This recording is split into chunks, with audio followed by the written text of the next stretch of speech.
Brilliant scientist दो he was, Griffin was rather a lawless person. वैसे तो जो ग्रिफिन है वो क्या है, एक ब्रिलियंट साइंटिस्ट है, लेकिन वो एक लॉलेस पर्सन है जो नियम कानूनों को नहीं मानता। हिज लैंडलॉर्ड डिसलाइक्ड हिम, उसका जो लैंडलॉर्ड है वो क्या करता है, वो उसे पसंद नहीं करता और ट्राई टू इजेक्ट हिम, इसीलिए उसे घर से निकालने की कोशिश करता है। In revenge Griffin set fire to the house, और बदले में जो ग्रिफिन है वो क्या करता है, उसके घर में आग लगा देता है और वहां से भाग जाता है। फिर to get away without being seen he had,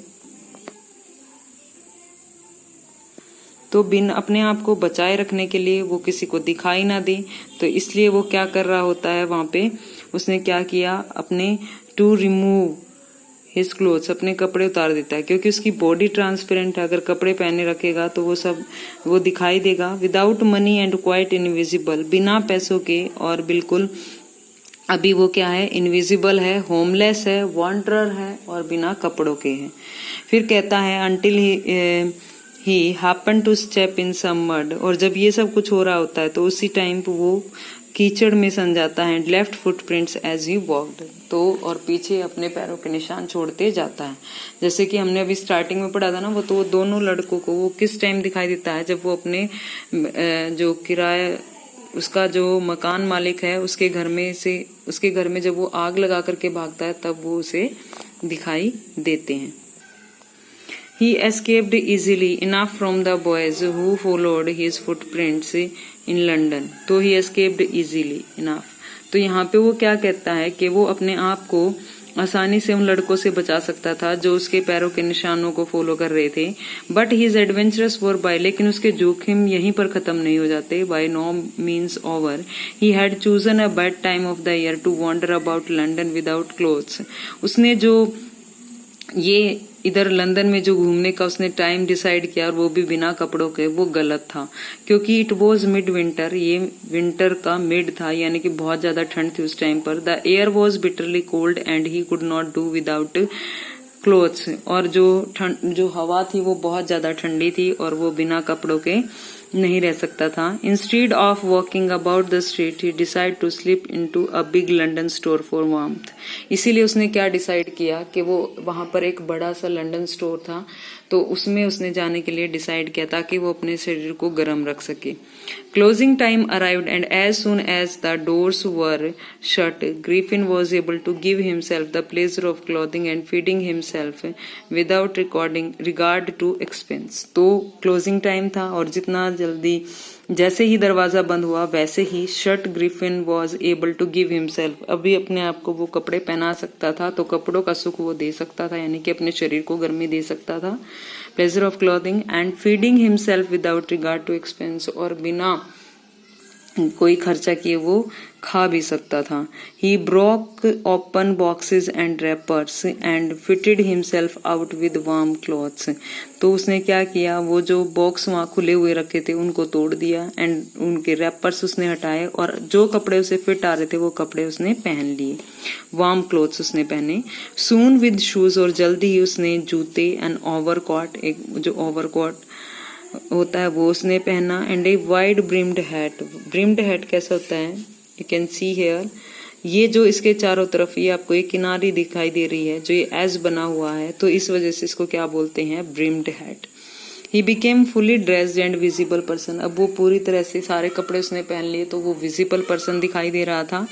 in the kitchen of the restaurant he found cold meat and coffee, तो जो किचन होता है रेस्टोरेंट का वहां पे उसे क्या मिलता है, कोल्ड मीट और कॉफी मिलती है। And he followed up the meal with sweets and wine taken from the grocery store, और उसके बाद वो क्या करता है, खाना खाता है किस, with sweets and wine taken from, grocery store से वो कुछ स्वीट्स और वाइन लेकर के और अपना खाना खाता है। Finally he settled down to sleep on a pile of quilts, और फाइनली वो जो एक रजाइयों का ढेर होता है उसके ऊपर बैठ जाता है। If only Griffin had managed to wake up in good time all might have been well, अगर ग्रिफिन ने कोई अच्छा टाइम चुना होता तो शायद ज्यादा बेटर होता। Because as it was he did not wake up until the assistants were already, क्योंकि उसे उठने में लेट हो गई, जब वो वो तब उठा जब वहां पर उस स्टोर के असिस्टेंट आ चुके थे, उनके आने पर ही वो उठा, तो इसलिए वो फंस गया। फिर वो कहता है व्हेन ही वो सा अ कपल ऑफ देम, तभी वो देखता है कि 2 लोग उसकी तरफ आ रहे हैं, और he panicked and began to run, वो बहुत ज्यादा हैरान होता है और उसने दौड़ना शुरू किया। दे नेचुरली गिव चेज, तो ये तो नेचुरल थी कि वो उसे पकड़ लेंगे। In the end he was able to escape only by quickly taking off. Taking off का मतलब क्या होता है? उतारना। तो सिर्फ एक ही चीज थी जो उन्हें बचा सकती थी, वो क्या? उसने जल्दी जल्दी अपने न्यूली फाउंड क्लोथ, जो कपड़े उसे अभी अभी मिले थे, वो उसने उतार डाले।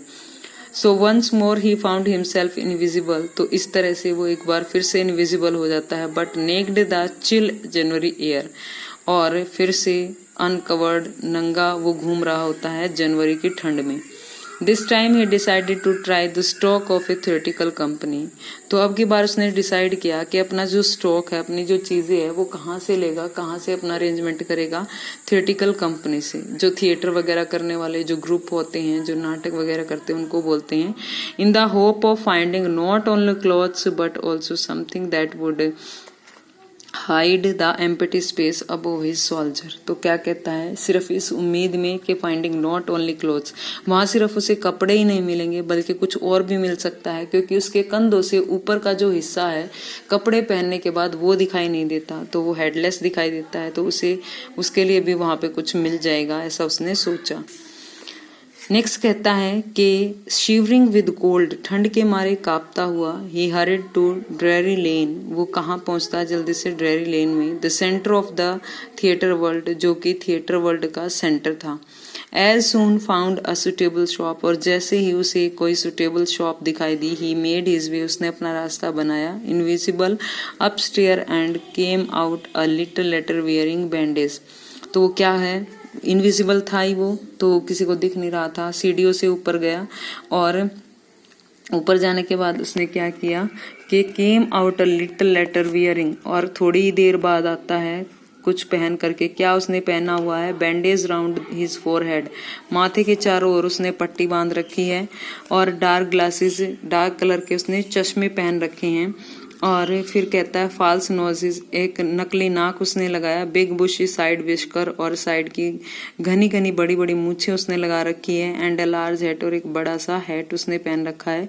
To escape without being seen, तो अपने आप को वो किसी को दिखाई ना दे, तो इसके लिए बचाए रखने के लिए उसने ये सब किया है।